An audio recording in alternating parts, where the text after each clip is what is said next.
Once in the brain, that is, the bullet came under the meditation of brain time, which gave Anders plenty of leisure to contemplate the scene that, in a phrase he would have abhorred, passed before his eyes. There we go. 126. It is worth noting that Anders did not remember, given what he did remember. He did not remember his first lover, Sherry, or what he had most madly loved about her, before it came to irritate him. Her unembarrassed carnality, and especially the cordial way she had with his unit, which she called Mr. Mole, as in, looks like Mr. Mole wants to play, and let's hide Mr. Mole. Okay, let's stop right there. Okay, so this is talking about what Anders did not remember. He didn't remember his first love. And the reason Tobias Wolff mentions this is because your first love is like a big thing for you. It's like the first person you've ever loved. I mean, you could probably think back. Maybe some of you guys can't, but I know I could think back, and I exactly know who my first love was, right? But then he goes a little bit further, and he talks about sexual experiences. Because everybody remembers their first time. Everybody remembers the first sexual experience. And what's even weirder is that he talks about it, how she named it, and they had games and stuff like that, which is all strange stuff. But what it is it's really part of life. But this is what's funny. Tobias Wolff is bringing this to our attention to tell us that Anders is not thinking about this. This is stuff he probably should be thinking about, as if his life flashes before his eyes, but he's not. He's thinking about other things. Watch this. Anders did not remember his wife, whom he had also loved before she exhausted him with her predictability, or his daughter, now a sullen professor of economics at Dartmouth. He did not remember standing just outside his daughter's door as she lectured her bear about his naughtiness and described the truly appalling punishments Paws would receive unless he changed his ways. These are memories that people would think about, their wife and their daughter and how their daughter was when she was little and all this stuff. But he's not thinking about this. He did not remember a single line of the hundreds of poems he had committed to memory in his youth, so he could give himself the shivers at will, not silent upon a peak in Darien, or, my God, I heard this day, or, all my pretty ones, did you say all? Oh, hellkite, all. Now, let's stop right there. Those are all lines from famous poems. And if you want to, you go ahead and hit pause and go look them up. And I bet you those poems have to do with cherishing the moment. I bet you they have to do with living life and being wonderful, all these wonderful things, because these are the things that he's not thinking about. Okay? None of these did he remember. Over line 142. None of these did he remember, not one. Anders did not remember his dying mother saying of his father, I should have stabbed him in his sleep. Really interesting. 145. He did not remember Professor Joseph's telling his class how Athenian prisoners in Sicily had been released if they could recite Achilles. And then he started reciting Achilles himself right there in the Greek. Anders did not remember how his eyes had burned at those sounds. He did not remember the surprise of seeing a college classmate's name on the jacket of a novel not long after they had graduated, or the respect he had felt after reading the book. He did not remember the pleasure of giving respect. Stop. Anders is not remembering all these things that we should remember.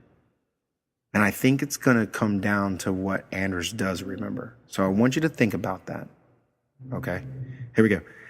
Line 153. Nor did Anders remember seeing a woman leap to her death from the building opposite his own just days after his daughter was born. He did not remember shouting, Lord have mercy. He did not remember deliberately crashing his father's car into a tree, of having his ribs kicked in by 3 policemen in an anti-war rally, or waking himself up with laughter. He did not remember when he began to regard the heap of books on his desk with boredom and dread, or when he grew angry at writers for writing them. He did not remember when everything began to remind him of something else. Stop. This is a person who's not happy. And maybe the reason that he's not remembering these things is because these are the things that make him who he is. And he's not a happy person. He doesn't remember all the things that he's lived. And this is kind of chilling, because this really gets you to think, like, when your time comes and you see your life flash before your eyes, are you going to be okay with it? Or are you going to have something that you're worried about? And I think that's what Tobias Wolff is putting us with Anders, right? But now we're going to start to think about what he does remember. This is what he remembered. Heat, a baseball field, yellow grass, the whir of insects, himself leaning against a tree as the boys of the neighborhood gathered for a pickup game. He looked on as the others argued the relative genius of Mantle and Mays. They have been worrying this subject all summer, and has become tedious to Anders, an oppression like the heat. So he has this childhood memory. This is really cool because so much of what we are and who we become stems from childhood memories. Like, okay, quick side note. Everybody knows I'm scared of frogs, but I'm scared of frogs because of a childhood memory. Something that happened to me as a kid made me scared of frogs. That's why even today, I see a frog in the street, I'll walk to the other side. Just one of those things. Our childhood memories make up the people that we become. And this is what's important. I think this is what Tobias Wolff is getting to.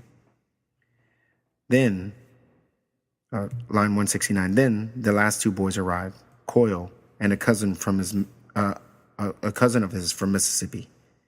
Anders had never met Coyle's cousin before, and he will never see him again. He says hi with the rest, but takes no further notice of him until they're choosing sides and someone asks the cousin what position he wants to play. Shortstop, the boy says. Short's the best position they is. Anders turns and looks at him. He wants to hear Coyle's cousin repeat what he just said. But he knows better than to ask.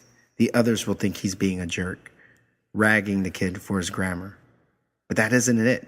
Not at all. It's that Anders is strangely roused, elated by those final two words, their pure unexpectedness and their music. He takes the field in a trance, repeating them to himself. Now we flash back to mid-time, back to real time. The bullet is already in the brain. It won't be outrun forever or charmed to a halt. In the end, it will do its work and leave the troubled skull behind, dragging its comet tail of memory and hope and talent and love into the marble hall of commerce. Beautiful line, dude. It's like a metaphor in itself. It's like the bullet is a comet and it's taking memory and hope and talent and love all with it. Line 184, that can't be helped. But for now, Anders can still make time. Time for the shadows to lengthen on the grass. Time for the tethered dog to bark at the flying ball. Time for the boy in right field to smack his sweat blackened mitt and softly chant, "They is, they is, they is." Okay, so let's talk about this.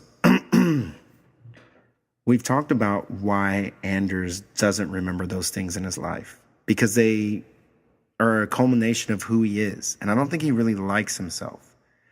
But what he does remember is a childhood memory that is the beginning of who he becomes. This is what's interesting to me.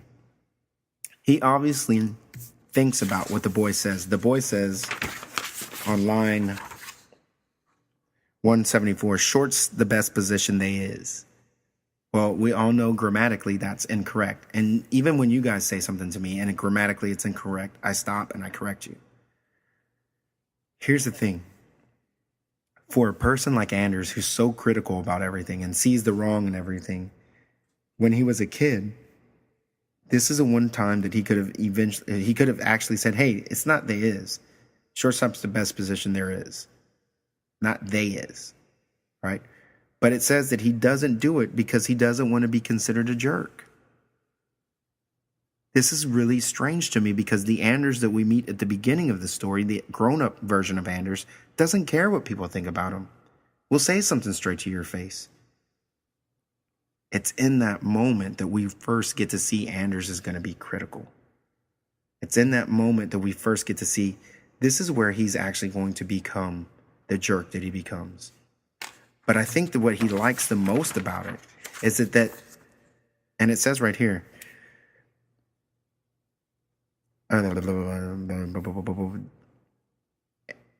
Anders is strangely roused. That means like interested, elated, happy by those final two words, their pure unexpectedness and their music. He takes the field in a trance, repeating them to himself.